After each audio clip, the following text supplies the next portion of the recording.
বিএনপির মধ্যে আমরা দেখতে পাচ্ছি যে এক ধরনের কনফিউশন কাজ করছে। কনফিউশন বলতে কোন বিষয়টাতে কিভাবে রিঅ্যাক্ট করতে হবে, তারা হয়তো সেটা ক্ষেত্র বিশেষে বুঝতে পারছে না। যেমন আপনি দেখবেন হাসনাত আব্দুল্লাহর যে Facebook এর স্ট্যাটাস, সেটার পরে কিভাবে রিঅ্যাক্ট করতে হবে আমরা কিন্তু বুঝতে পারিনি। যেমন বিএনপি ১ম একটা রিঅ্যাকশন দেখালো যে আওয়ামী লীগকে পুনর্বাসন করতে দেওয়া হবে না বা আওয়ামী লীগকে ফিরে আসার সুযোগ নেই। ওই টোনে তারা কথা বলছিল হাসনাত আব্দুল্লাহর মতো। আবার পরবর্তীতে দেখা যাচ্ছে তারা ওই সেনাবাহিনী বা সেনাপ্রধানের যে অবস্থান, সেটা নিয়েও তারা আসলে তাদের একটা শক্ত অবস্থান তারা দেখাতে পারছে না। যেখানে সেনাপ্রধান তার অবস্থান কিন্তু স্পষ্ট। তিনি চাচ্ছেন যে ডিসেম্বরের মধ্যেই একটা ইলেকশন হোক। আর এ কারণেই কিন্তু এনসিপির যত গায়ে জ্বালা পোড়া। কারণ তারা চাচ্ছে যে, যে করেই হোক নির্বাচন প্রক্রিয়াটাকে বিলম্বিত করতে। আর এক্ষেত্রে এই সেনাপ্রধান তাদের কাছে একটা বাধা হয়ে দাঁড়িয়েছে। তো এখন বিএনপি কিন্তু দেখা যাচ্ছে যে সেনাপ্রধানের ইস্যুতে বলুন বা হাসনাত আব্দুল্লাহর ইস্যুতে বলুন, তারা একটা স্ট্রং অবস্থান কিন্তু নিতে পারছে না। তারা একটা দোদুল্যমান অবস্থায় রয়েছে। এটা তাদের বডি ল্যাঙ্গুয়েজ এ বলুন বা তাদের কথাবার্তা বা তাদের মহাসচিবের বক্তব্য সব থেকেই কিন্তু স্পষ্ট। তো আমি আপনাকে জানতে চাই যে বিএনপি কেন এতটা সিদ্ধান্তহীনতায় ভুগছে? তারা কেন স্ট্রংলি কোন একটা বিষয়ে কথা বলতে পারছে না? বা সেনাবাহিনী প্রধান যিনি স্পষ্টভাবেই গণতন্ত্রের পক্ষে, একটা দ্রুত নির্বাচনের পক্ষে এবং আল্টিমেটলি যেটার দ্বারা বিএনপি বেনিফিটেড হবে। এবং সেক্ষেত্রে দেখা যাচ্ছে যে সেনাপ্রধানের পক্ষে যেভাবে বিএনপির জোরালোভাবে বক্তব্য রাখা উচিত ছিল, বিএনপি সেভাবে রাখতে পারেনি। এগুলি আপনি কিভাবে দেখছেন? দেখেন, আমরা রাষ্ট্রের আমরা সংবিধানের ৭০ অনুচ্ছেদ বাতিল চাই। কেন বাতিল চাই? আমরা চাই যে দলের বিপক্ষেও যাতে ভোট দিতে পারি, তাই না? সে কারণেই যাতে সবাই কথা বলার সুযোগ থাকে। ঠিক তদ্রুপ রাজনৈতিক দলেও কিন্তু আপনি যদি ফলো করেন, একটি দলের মধ্যেও আমরা যার যার মতামত দিতে পারি এজন্য, হ্যাঁ, দলের কম্বাইন্ড আকারে প্রেস রিলিজ আকারে বের হয় যে আমাদের সিদ্ধান্ত সেটা। কিন্তু এত বড় একটি রাজনৈতিক দলে যখন বিভিন্ন নেতৃবৃন্দ বিভিন্ন দলের বৈঠকে, দলের অনুষ্ঠানে যায়, তখন তারা অনেকে নিজের মতো করে মত দেয় এবং সেই মতটাকে দলের মত মনে করা হয়। এটা হলো একটা বিষয়, এটা করা হয় বলেই মনে হচ্ছে যেন বিএনপি তাদের মধ্যেই সমন্বয় নাই, তারাই হয়তো বিভিন্নভাবে কথা বলছে, এটা কিন্তু না। দ্বিতীয় কথা হচ্ছে, বিএনপি যেহেতু একটা বৃহৎ বর্তমান প্রেক্ষাপটে এখন বিএনপি যেহেতু সবচেয়ে বড় অভিভাবক রাজনৈতিক দল, কেন সবচেয়ে বৃহৎ রাজনৈতিক দল, তাদেরই মাঠে ঘাটে বিভিন্ন জায়গায় কর্মী রয়েছে, লোক সমাগম রয়েছে। সেখানে বিএনপিকে প্রশ্নবিদ্ধ করার ব্যাপারে অন্যান্য সকলেরই কিন্তু একটা মনের মধ্যে একটা আকাঙ্ক্ষা কাজ করে, যেটি সুপ্ত আকাঙ্ক্ষা, যে হ্যাঁ, কোনো না কোনো ভাবে বিএনপিকে যাতে প্রশ্নবিদ্ধ করা যায়। এবং বিএনপিকে প্রশ্নবিদ্ধ করার জন্য কয়েকটি প্রক্রিয়া হাতে নেওয়া হয়েছে। সে প্রক্রিয়াটি, প্রথম প্রক্রিয়াটি হচ্ছে বিএনপিকে এখন ট্যাগ লাগানো হচ্ছে যে যেহেতু ভারত নির্বাচন চায় দ্রুত, আর বিএনপিও নির্বাচন চায়, তাহলে বিএনপির সাথে ভারতের কোনো আঘাত হয়েছে কিনা, number one tag. Number two, আমরা জনগণ সংস্কার চাই, জনগণ বিচার চাই, সংস্কার বিচার না বলে বিএনপি শুধু নির্বাচন নির্বাচন বলে, number two. Number three, BNP বাংলাদেশে যেহেতু এখন অন্যান্য নতুন নতুন রাজনৈতিক দলের উত্থান হচ্ছে, কিন্তু বিএনপি এই সকল নতুন নতুন রাজনৈতিক দল বা যুবকদের রাজনৈতিক দলের উত্থান চায় না, যে কারণে বিএনপি মনে হয় ঘুরে ফিরে সে আওয়ামী লীগের দোসরদেরকে আবার আনতে চায়। হয়তো অনেকের আওয়ামী লীগের সাথে তাদের আঘাত রয়েছে লোকালি। তিন ধরনের ট্যাগ কিন্তু বিএনপির বিষয়ে বলে মাঠে কিন্তু বিএনপি ব্যাপারে, কারণ বাংলাদেশের মানুষ ভারতের ব্যাপারে আপোষহীন, ভারতের প্রশ্নে তারা কোনোভাবেই নিতে পারে না।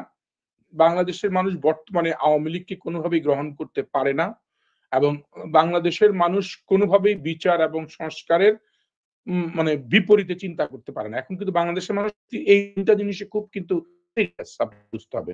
এবং এই তিনটা জিনিসেই যদি বিএনপিকে প্রশ্নবিদ্ধ করা যায়, এই তিনটা বিষয়, তাহলে বিএনপির সবচেয়ে বেশি ক্ষতি করা যাবে, ক্ষতি করা বিএনপি ভাঙা যাবে, বিএনপির জনপ্রিয়তা ভাঙা যাবে, বিএনপির জায়গায় জায়গায় আলোচনা সমালোচনা করার প্রশ্ন আসবে। কিন্তু এই তিনো জায়গায় বিএনপি কিন্তু সিরিয়াস, কারণ এই তিনো জায়গায় বিএনপি ভিকটিম। বিএনপি সবচেয়ে বেশি ভিকটিম আওয়ামী লীগ দ্বারা। অতএব সেখানে আওয়ামী লীগকে পুনর্বাসনের ক্ষেত্রে বিএনপি কোনো কাজ করবে, এটি এক ধরনের অবান্তর একটি আলোচনা হতে পারে। বিএনপির রাজনৈতিক যারা নেতৃত্ব দিয়ে আসছে, বিএনপির জন্ম যিনি দিয়েছেন বা বিএনপি যিনি পরিচালনা করেছেন, বেগম খালেদা জিয়া পর্যন্ত, এরা সবাই ভারতের সাথে। আপনি দেখেন, বেগম খালেদা জিয়া শুধু প্রণব মুখার্জির সাথে দেখা করতে যায় নাই বলেই কতটুকু ক্ষতিগ্রস্ত হয়েছে। হ্যাঁ, রাজনৈতিক অঙ্গনে সরকারি সরকারি থাকতে পারতো, হয়তো এমনই হতে পারতো। ১/১১ সময়ে প্রস্তাবই দেওয়া হয়েছিল বিএনপিকে যে আমরা আপনাকে আবার নিয়ে আসতে চাই, প্রয়োজন বোধে। কিন্তু আপোষহীন নেত্রী হিসেবে উনি করেন নাই। ভারতের সাথে কখনো আপোষ করেন নাই বলেই এতগুলো ক্ষতিগ্রস্ত হয়েছে। সেখানে বিএনপিকে যদি আবার ভারতের সাথে ট্যাগ লাগানো হয় সেটিও কোনোভাবে মানা যায় না। আপনি দেখেন এই যে তারেক রহমানের সাথে যে আসিফদের বা এই নাহিদদের যে কথাটা হয়েছিল চ্যানেল 24 এ, ইচ্ছা করলে তো তারেক রহমান ক্ষমতা নিয়ে নিতে পারত এইবার। এখন তো বিএনপি থাকতো ক্ষমতায়। 50 ভাগ মানে বিএনপি 50 ভাগ থাকতো। আর বিএনপি ডমিনেট করতো। পুরোটাই বিএনপি, এখন তাহলে বিএনপির রাজনীতি থাকতো বাংলাদেশে এবং বিএনপি এখন পুরা দেশটা চালানোর পুরা সুযোগটা নিয়ে নিত। এদেরকে তো সেভাবে মানুষ চিনতো না, চিনার সুযোগ যদি না দেওয়া হতো, আর উপদেষ্টাতে না এনে বা সুযোগ যদি না দেওয়া হতো, এরা তো আস্তে আস্তে হারিয়ে যেত। যারা হারিয়ে গেছে, যারা ধরেন নিহত হয়েছে, যারা চোখ হারিয়েছে, হারিয়ে গেছে। অতএব আমরা এদেরকে হারানোর কোনো ব্যাপার ছিল না, এদের হারিয়ে যেত, কিন্তু এদেরকে উত্থানের সুযোগ দিয়েছে বিএনপি। কিভাবে দিয়েছে? বিএনপি ওদেরকে দায়িত্ব দিয়েছে, এমনভাবে তোমরা করো, কাকে ভালো মনে করো তোমরা নাও, মানে এই ব্যাপারে এত উদারতা দেখিয়েছে যেটি বলার বাইরে। ইচ্ছা করলে ওই দিনই চ্যানেল 24 ঘোষণা, ঠিক আছে আমি দিচ্ছি। আরে 50 ভাগের বলে 100 ভাগই নিয়ে নেওয়া যেত। এত বড় রাজনৈতিক দল, যেখানে মাঠে ঘাটে সব তাদের লোক। এখানে বিএনপির রাজনীতির এই যে কৌশলগুলা, এই ভালো চিন্তাগুলোই মানুষকে খারাপ চিন্তার দিকে ধাবিত করে। কারণ তাদের ভালো চিন্তাগুলা অন্যভাবে মেসেজ করা হয়, পোট্রে করা হয়।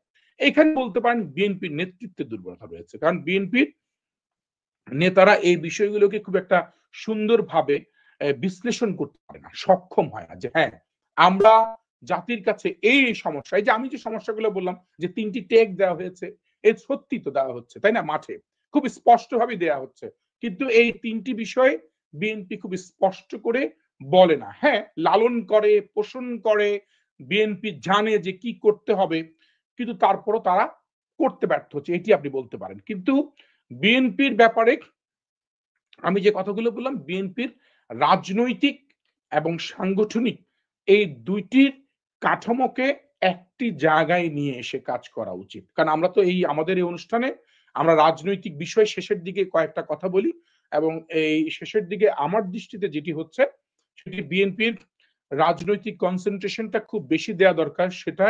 সেটা কি? সেটা বিএনপি কোনোভাবেই জাতীয় ইস্যু, ধরেন নির্বাচনের কথা মুখ দিয়ে উচ্চারণ করা উচিত না। মুখ দিয়ে উচ্চারণ না করে নির্বাচনটাই চাইবে, কিন্তু নির্বাচনের কথা উচ্চারণ না করে। কিভাবে? বাংলাদেশকে গণতান্ত্রিক দেশে পরিণত করতে হবে, একটি গণতান্ত্রিক রাষ্ট্র ব্যবস্থা আনতে হবে। এজন্য আমরা জনগণের স্বার্থে কাজ করে যাচ্ছি। জনগণ হচ্ছে আমাদের সবচেয়ে বড় প্রায়োরিটি, এবং জনগণের প্রায়োরিটির কথা বলেই বিএনপির রাজনীতি করা উচিত।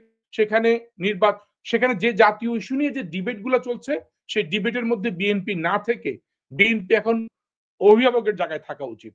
বিএনপিকে আমি একটা কথা বলছিলাম যে বিএনপি ভাবাই উচিত যে এখন দেশটা পরিচালনা করছে বিএনপি, হতে পারে ডক্টর ইউনূস প্রধান উপদেষ্টা, কিন্তু বিএনপিকে ভাবা উচিত মনে মনে যে আমাদের এই দেশটা আমাদেরকে বাঁচাতে হবে, এবং বাঁচানোর জন্য যারা কাজ করছে, ধরেন উপজেলায় যে মানুষটি বিএনপি করে, তার ভাবা উচিত এই উপজেলার নেতৃত্ব আমার হাতে এখন এতগুলো মানুষের ভাগ্য নিয়ন্ত্রণ করতে হচ্ছে।